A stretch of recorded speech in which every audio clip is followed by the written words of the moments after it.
Good afternoon. Thank you, thank you, thank you for joining us today.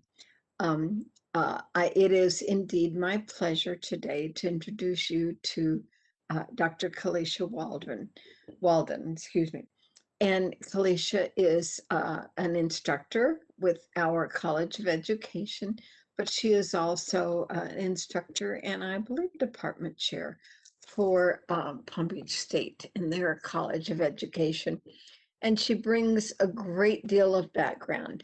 The session she presented recently has been one of our most watched sessions of all times.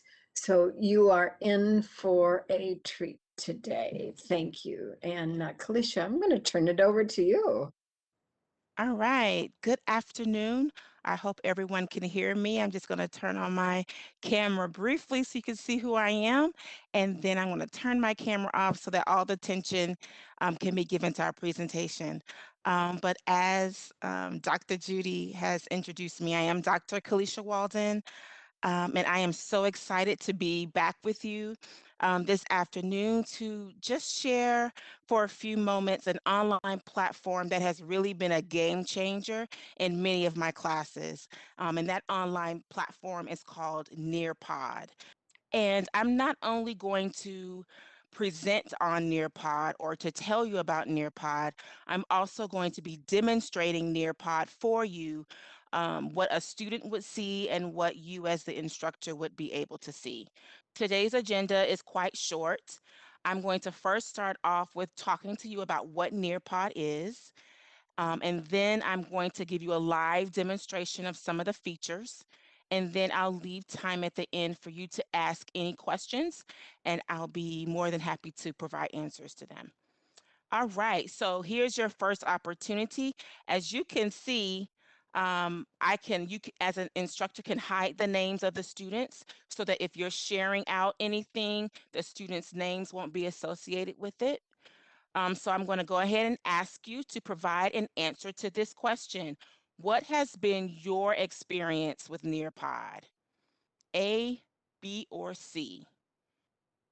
What has been your experience? So on the instructor side, I can see each student's response to this question, and then I can share out their results. So we have about 75% of you who have never used Nearpod before, and let me just say welcome. This is going to be a game changer. About 8.3% of you have used Nearpod, and then another 8.3% have limited experience with Nearpod. All right, so we're going to keep on going. This is another way for you to have that formative assessment, check for students' understanding while you're giving a lecture. All right, so now I've shared the results. I'm going to unshare it and move on to the next screen. All right, so what is Nearpod? Now, originally Nearpod was designed for the K-12 system, but today it is not only used by K-12 institutions, but also colleges and universities. Some examples are Ohio State, Purdue University, and your sister institution, Palm Beach State College. We also have a license to use it there. According to the Nearpod team, when teaching adult learners, there are three things that every instructor understands. Number one, that these students are experiential learners. They need to see the full picture.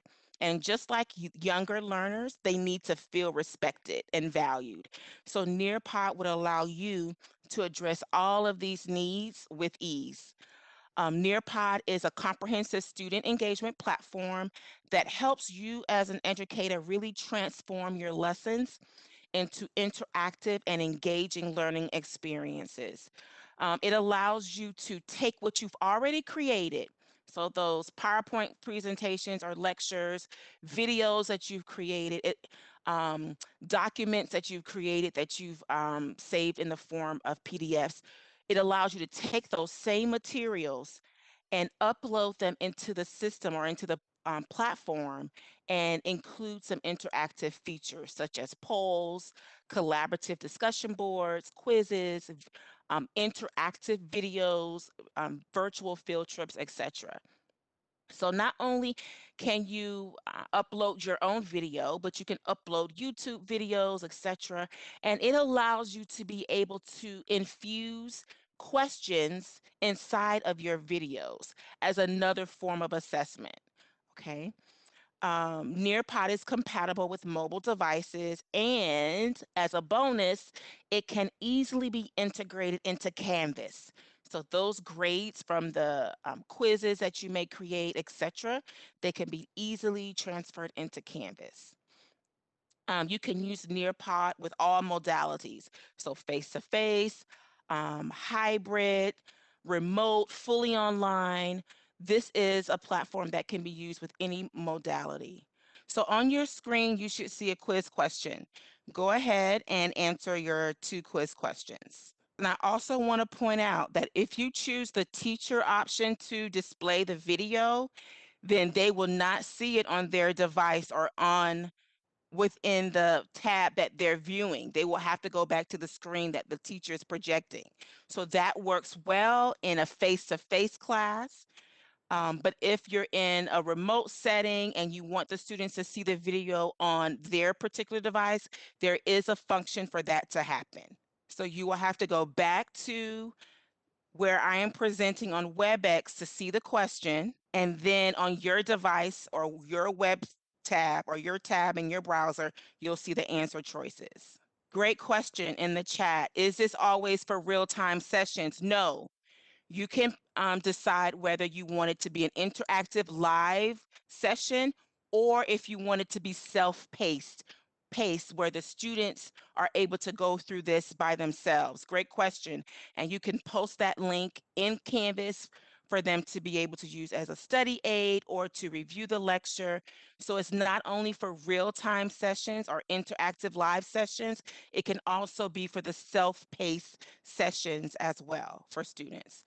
All right, so I see that most of us answered correctly. So the first question, the response is true. And the second question, the answer is true as well. Okay, and most of you got those questions correct. All right, so let's move on.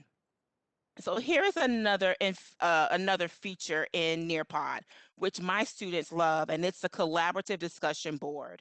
So it allows me to pause at different points during my lecture to ask students questions and allow them to collaborate or to put their responses on the screen. So here's the question. What are some of the features that can increase engagement?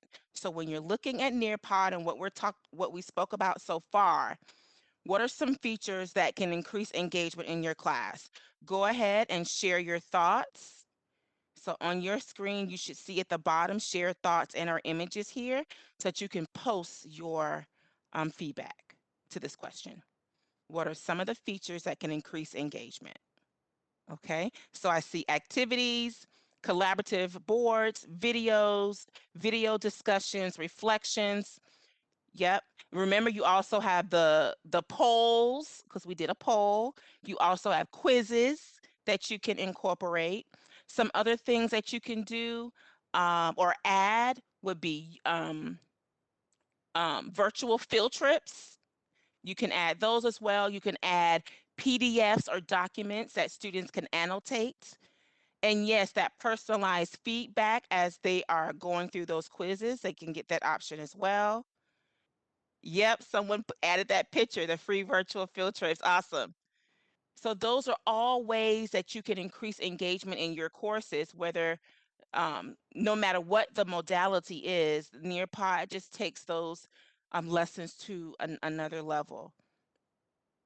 All right, so this is an example of an activity you can do in your class, whether it's face-to-face, pose a question on their cell phones, they can also go. Yes, and I love the person that says the polling can be used in many, many ways. It just doesn't have to be factual information. You can do it to see what students' opinions are. It can be question and answers. So the polling can definitely be a way to take into consideration students' perceptions and understandings of what you're teaching as well. All right, so now I'm going to do a live demonstration of some of these features um, for the rest of our time together. Where do we get started? I'm very new to Nearpod. What do I do? All right, so the first thing you're going to do is go to nearpod.com and you're going to create an account, right? There are many, many features in the free account. When I first started using Nearpod, I used the free account. Now that Palm Beach State College has a license with Nearpod that gives me access to other features that were not free. But before I knew anything about those other features, Nearpod still did the task in helping me to really think strategically about how can I ensure that my students are engaged no matter what the modality is. So once you have opened that free account, then you can go to this create button and say that you want to create a lesson. And then from there, you give your lesson or your presentation a title. And then you upload your pictures, your PowerPoints, your PDFs, whatever you need to upload for that lesson. You'll do it by either uploading from your device or dragging and dropping from your computer. That's it. Okay. So once you have added your materials that you want for that lesson, I'm going to show you what it will look like. It will look like this. So this is actually the presentation that I'm presenting right now. So I uploaded my 5 PowerPoint slides, and then in between my PowerPoint slides, I added the interactive activities. So you can see here the poll, what has been your experience with Nearpod? That was a poll that I added. So how can you add these activities? Once I click on a PowerPoint slide, right click on the PowerPoint slide, I can add content. That could be a video, a slide. They have flow vocabulary video, Nearpod, simulations, virtual reality field trips, graphing calculator, sway, audio, whatever. They have several things, and even web content where you can add a web site that you want students to do work from. That website will pop up from the screen and it'll allow them to either read the article you want them to read or answer questions that you want them to answer. That's adding content. I can also add an activity, time to climb. So I can create a quiz and then add the feature time to climb, where students are competing to see who can answer the most questions correctly and get to the top, right? Then I have open-ended questions, matching pairs. Matching pairs will be awesome with the sciences or anatomy and physiology, where you show them a term and then a picture of that particular part of the body, and they're having to match terms. That's a way, matching pairs. The quiz feature we did. If you're familiar with Flipgrid, you can also integrate a Flipgrid activity. Draw It, the Collaborate board, which we just experienced, a poll, fill in the blanks, and memory test. So those are the activities that I can add. And they're quite simple. Okay. So for example, here was the slide on what is Nearpod, and all I did was right click. I wanted to add content, and I went over to video. They do have a video library, but they're more so for K-12. So all I went to do, what I did was go to YouTube, and from YouTube, I was actually able to search for the topic that I wanted. I wanted something about Nearpod assessment. I typed that in, and I was able to just quickly add that video. Now, once that video is added, it will allow me to stop after a certain amount of time to add a question, a multiple choice question that will check for understanding as the students are watching the video, instead of presenting a long video and not being able to check in with them. So that's a feature that's there too. I can also upload my own videos. So lectures that I created inside of Canvas and posted inside of Canvas, I can take those same videos and upload here so that students can have all of their learning materials and lectures in the same place. And then I can also upload a video. So my videos will be the videos that you've already saved to your library, and then your upload of video will be from your computer, from Google Drive, Dropbox, the cloud. um, those features. So that's available. So that's how you would add a video. And then the other features, once again, I just clicked on the slide, add the activity, and from there, here's my collaborate board. I type the topic, choose what type of style, and save. Now, with this collaborate board, you have the option to approve the students' responses before they're able to be posted to the board, right? So, you know how some students just don't act their age or may post inappropriate comments. You have the ability to approve those comments or those responses before they're actually posted to the actual collaborate board, right? So that was an easy thing to do. But here are the other types of content choices that are available too, and then the other types of activities. And the fill in the blank works pretty well. It's good for self-assessment, where you choose your style, the style that you want to use. You type in your information, and then you click the words that's supposed to be missing to add them to the bank, right? Something that's also can be easy. And then the flip grid and all those other features that we talked about. So it's not really a program that takes a lot to learn. Once you have your content, then it's fine. You can also say, for instance, there's some content that you forgot to add on on a PowerPoint slide, and you want to simply just add another slide. You can do that as well. Add slide. And then from there, I can choose my theme that I want on the right-hand side. I can upload images, video, etc. to this one slide, just in case you may have forgotten to put it within the PowerPoint that you uploaded. You can also do it here. And you can also just do your presentations from scratch as well. Another cool thing with Nearpod that I love, let me just exit this, is that there's a reporting feature. So like students are in there, they're taking quizzes, right? And a variety of activities. If I click on the three dots, I can share this activity or Nearpod with another teacher. I can duplicate it and maybe tweak it because I know my other section of students, they need more or less. I can duplicate it and then change that particular presentation. I can add to it. I can export the Nearpod presentation as a PDF. And here's the reports feature. So with the reports feature, it's going to show all of your presentations and you're just able to click on the report. I see that 14 students actually engage in the presentation. And from there, it will show me my engagement information. All right, so here's my student participation in general, my quizzes, my quiz questions here. Um, like I said, you can hide the names of students on this presentation end so that students won't be able to see what other students are saying, but on your reports, you will still be able to see the names of your students. You can download this report as well.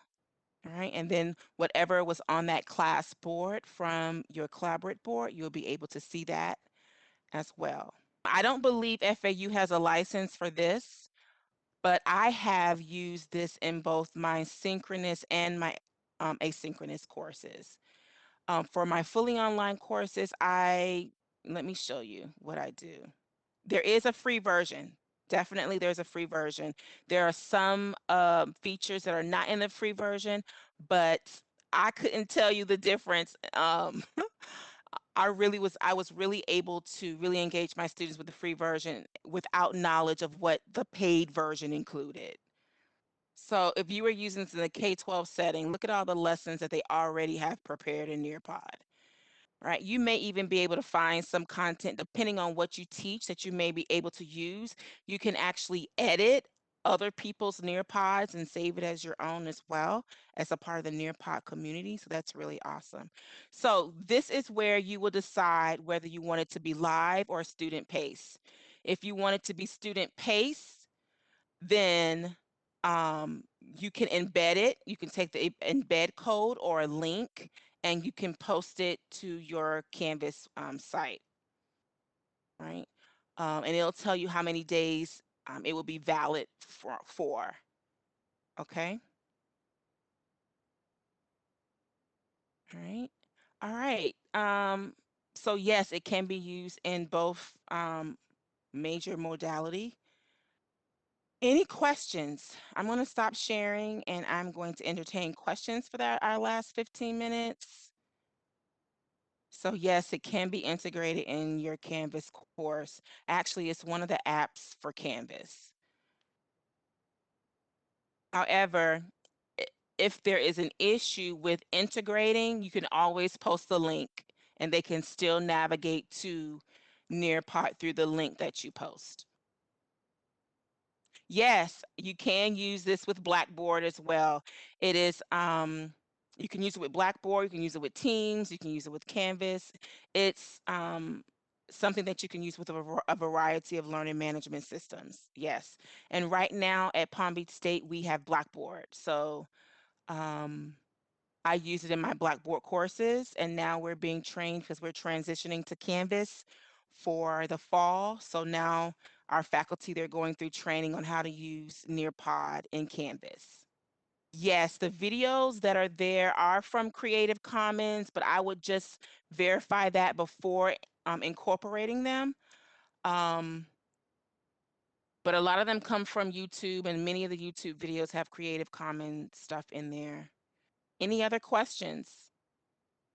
So you can see that, Nearpod, it just takes your lessons to another level in terms of engagement. If you integrate your quiz questions, again, it's going to grade it for you. You can easily check for understanding while you're doing the lecture instead of waiting until the end to see if students really understood what you were lecturing about. You can still integrate those videos that you show in class. You can still integrate the PDFs or readings that you want them to read. You can still integrate that into Nearpod. So this is like a one-stop shop to just really touch on the element of active learning, active engagement in your classes. And that's it if we don't have any other questions. It really has been a game changer for my students in my remote classes that prefer not to speak. They're engaged. I see them participating. The reports say they're participating. And I would rather provide them with a tool to engage on their own terms so that I can still get that feedback that I need to be able to tweak my lessons or to provide more instruction in an area where they may need that. And Nearpod allows me to be able to do that. Yes, yes. I see Kim in the chat. Teachers can ask for live feedback. Is the lesson too fast? Yep. And are you understanding? Yes. Yes, Maria. We use Zoom at Palm Beach State, and I just simply provide that link in Zoom for my students, and they're able to click right into it. I do have to explain to them what they will see on their device versus what they'll see on my screen. So it's a lot easier if the students have their computer and they have their cell phones as well, so that they can see the answer choices and don't have to go between two tabs on their computers. It's easier for them to have a secondary device so that they can see what's on my screen. If I decide only to display some content on my screen and then the answers on um, their cell phone or any other secondary device. Great. Maria has two screens today. It makes it a lot easier when there's two screens available.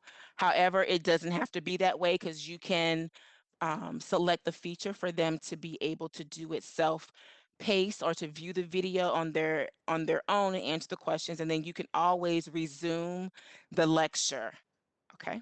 So if you prepared a lecture or a presentation and you don't quite get through it all, you can resume at the next class period and it won't lose the data that's already there. So that's a added benefit as well. If you have a live portion, can you also set a self-paced activity? Yes, you can, because both of them will have, if I remember correctly, they will have two different links. So you'll have a link for the live portion, and then you can have a link for the self-paced activity that you create as well. Yes, you can also use it as a follow-up as well. So typically, after my lecture, I would post the link for students to prepare and study for tests or exams. It's great for students who may miss a class, and you know how they come to you and say, "Did I miss anything?" Yeah, you missed something. All right. Here's the link to the Nearpod lecture, and they can go and view the lecture on their own and still have access to all of the materials that you use in your live session.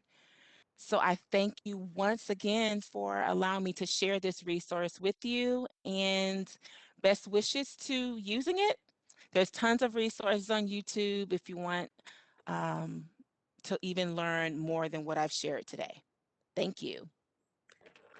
Wonderful opportunity to share with our students. Please know that we will send you information that Kalisha has shared with us, as well as the link. So thank you so much for joining us today.